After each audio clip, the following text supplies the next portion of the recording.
Hey everybody, Flaky Burnett here. I know it's like way past 2 o'clock, but I wanted to get my 5 minutes in.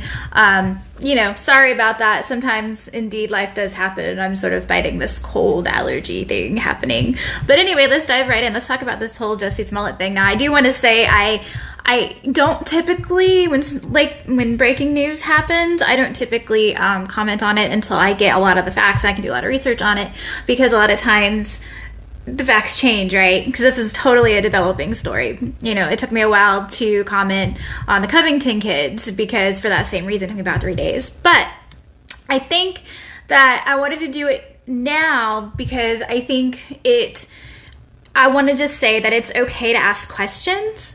The left doesn't like that, right? The left doesn't like us questioning anything at all that they say and that they put out.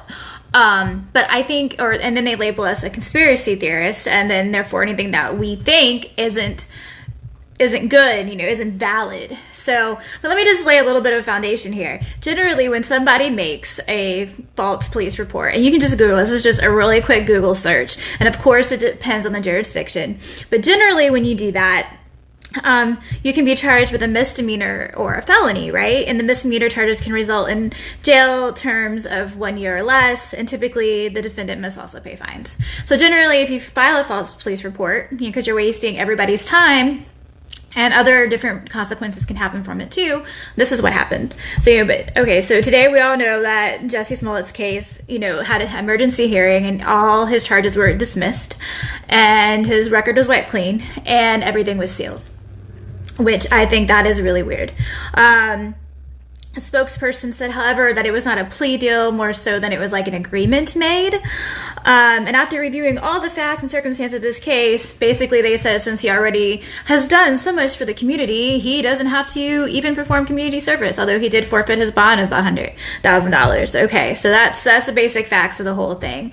But I have some questions about it. And I think that it's okay to ask questions about it. So when Jussie Smollett gave his statement, a little bit ago, why didn't he say he was going to go after the actual attackers? Why? I mean, wouldn't that be something, if you were attacked and you had a noose around your neck, wouldn't you want to go after the people that did that to you? I would. Why did he have to forfeit his bond? Why was an ex-Michelle Obama aide involved at all? Why, and not just a little fishy. It's okay to say things are fishy too. It's not racist to say things are fishy. Totally fishy. And the biggest question for me is, why was his case sealed? Why was it sealed? That's a huge question. Why can't the evidence just present itself? I don't think that's right. I don't think that's right at all. Oh, and my other observation, my other sort of, it's not a question, it's definitely more of an observation. Interesting, when I first heard this, I thought, isn't that interesting that this happened the day after the Mueller report?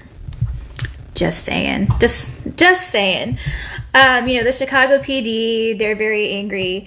And, the thing that really makes me angry, if this does come out, that he did this, because the evidence is there that he did this, was a total hoax.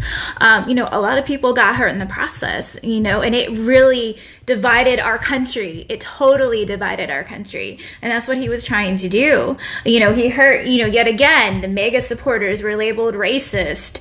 And I think that's a terrible thing to do. And not only that, we're teaching young adults that, hey, you want to get out of something, just play the victim.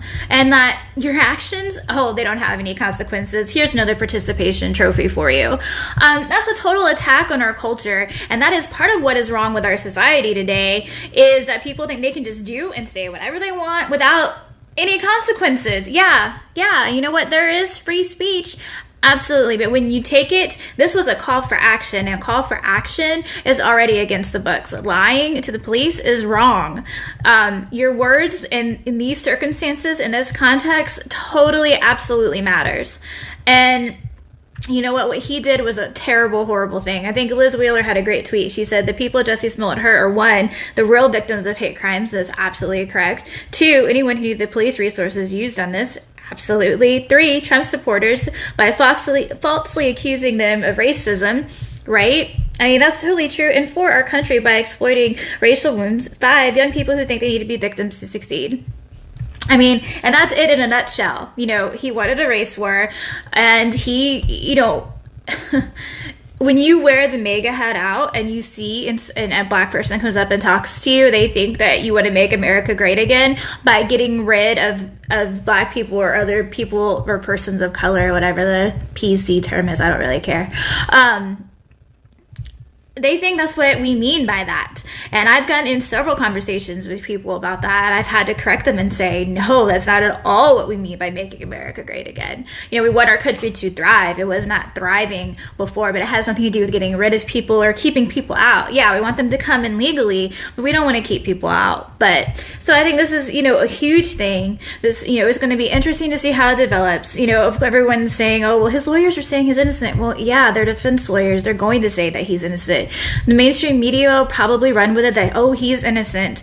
But I think there's a lot of questions to be asked. A lot still needs to be found out about it. And I think that, you know, what he did, what he tried to do was just really disgraceful and despicable. So that's my 2 cents on it, you guys. So, I would just say keep asking questions, and let's definitely keep an eye on this. So for all the latest and greatest, go over to FlakyNet. I can't even talk. See, cold. FlakyBurnett.com. There's a big PayPal button at the top if you'd like to donate to our work so we can do more of it. Or if you haven't checked out the Flaky Brain store, I'd love to know what you think of it. All right, I'll see you tomorrow. Definitely at 2 o'clock, okay? So have a great rest of your day, y'all. Bye.